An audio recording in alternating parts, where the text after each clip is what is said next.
Bueno, abrimos en N Prime contándoles de este presupuesto anunciado por cadena nacional de la presidenta Michelle Bachelet con énfasis en salud, educación, seguridad ciudadana y un incremento de solo 2,7%. De esto y más vamos a conversar junto al senador socialista Carlos Montes. Senador, muchísimas gracias por acompañarnos. Y lo primero, la cifra gruesa que conocemos respecto de un incremento de 2,7%, que es el más bajo desde el año 2003, o sea, 13 años.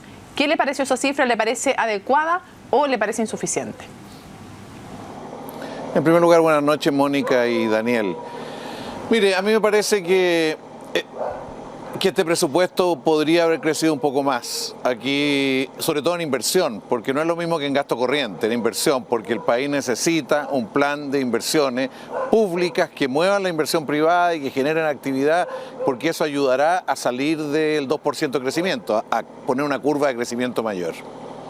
Senador, por lo tanto, entiendo que usted hubiera querido un presupuesto con mayor cantidad de inversión. ¿Significa que va a ser presente eso en el Congreso y va a intentar que el gobierno entregue un presupuesto mayor que cambie esta cifra del 2,7%?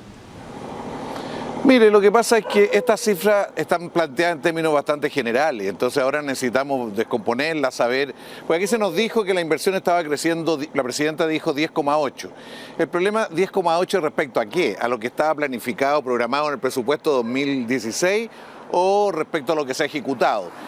10 y tanto por ciento de incremento en la inversión es importante, habría que ver a qué se destina. Yo, por ejemplo, creía que en vivienda íbamos a crecer no 12.500 viviendas, sino que 25.000 viviendas, que es perfectamente posible agregarle al plan.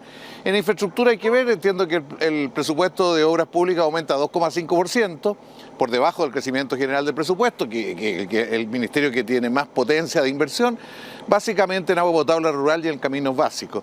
Nosotros creemos que las concesiones hay que afirmarlas y hay que asegurar que sale adelante las concesiones y enfrentar los problemas que están lentificándolas, algunas de ellas.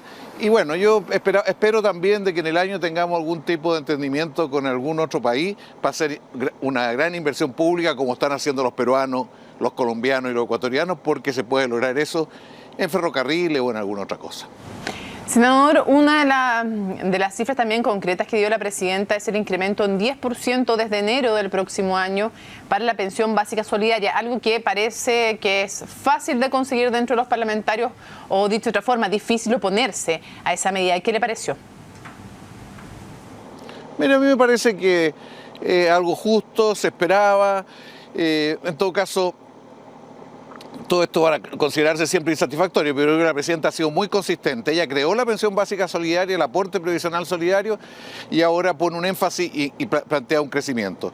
Pero yo reitero, necesitamos simultáneamente aumentar la inversión, porque no es solo el gasto corriente, no es solo mejorar la capacidad de compra, sino que es también generar nuevos puestos de trabajo, mover la economía, porque la situación de China va a mantenerse, la situación de Brasil está como está, y eso nos influye, nos afecta, y es una oportunidad para que la economía la movamos pensando que tenemos que mejorar la capacidad productiva y empezar a caminar hacia un modelo gradualmente hacia un modelo que diversifica su capacidad productiva.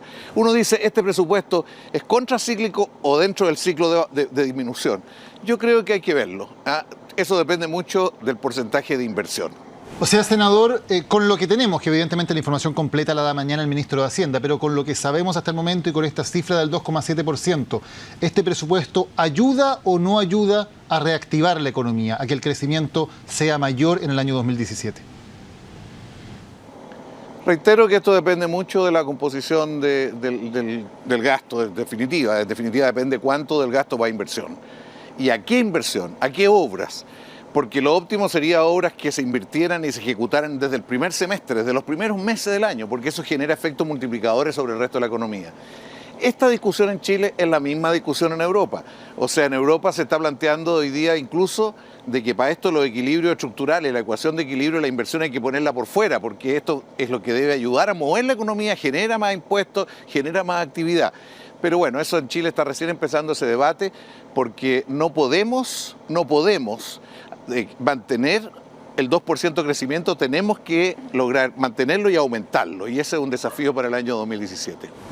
Ahora, 8 de cada 10 pesos del aumento de este presupuesto se lo llevan salud, seguridad y educación.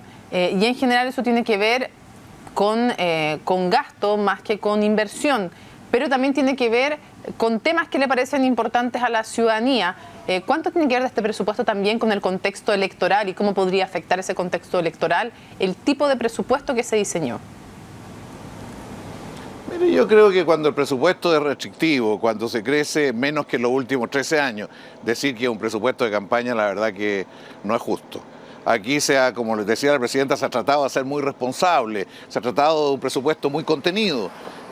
Algunos creemos, los senadores socialistas entregamos un documento planteando que el eje debe ser la inversión y que debemos tener planes de inversión, sobre todo aquella parte de la inversión que no la financia el Estado, como por ejemplo las concesiones, como por ejemplo algún tipo de endeudamiento que vaya gradualmente ejecutándose. En fin, hay este es el debate que tenemos que hacer, hay que mover la economía. Aquí hay un debate por debajo entre los más monetaristas y los más keynesianos, pero en definitiva creemos que el Estado tiene que jugar un papel fuerte para mover la economía. Aquí hay indicios de eso, tenemos que ver el presupuesto en detalle para ver si eso se concreta sí o no.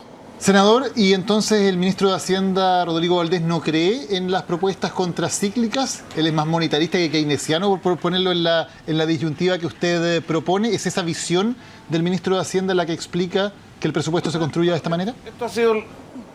Esta ha sido la discusión de la última semana y bueno, con las cifras que aquí se nos entregan, con los datos, yo no le podría decir que este es un presupuesto pro inversión y que pone en el centro la inversión. Hay que revisar más los datos, ojalá que así sea, porque hay una tendencia a contener la inversión. Y eso no nos parece bien. Cuando se dice educación y salud, nos parece muy importante que haya un presupuesto porque las universidades estatales mejoren su infraestructura para crecer. Nos parece muy importante la inversión en infraestructura en general en educación, porque eso es lo que permite cumplir los compromisos y además generar actividad económica. Lo mismo pasa con los hospitales.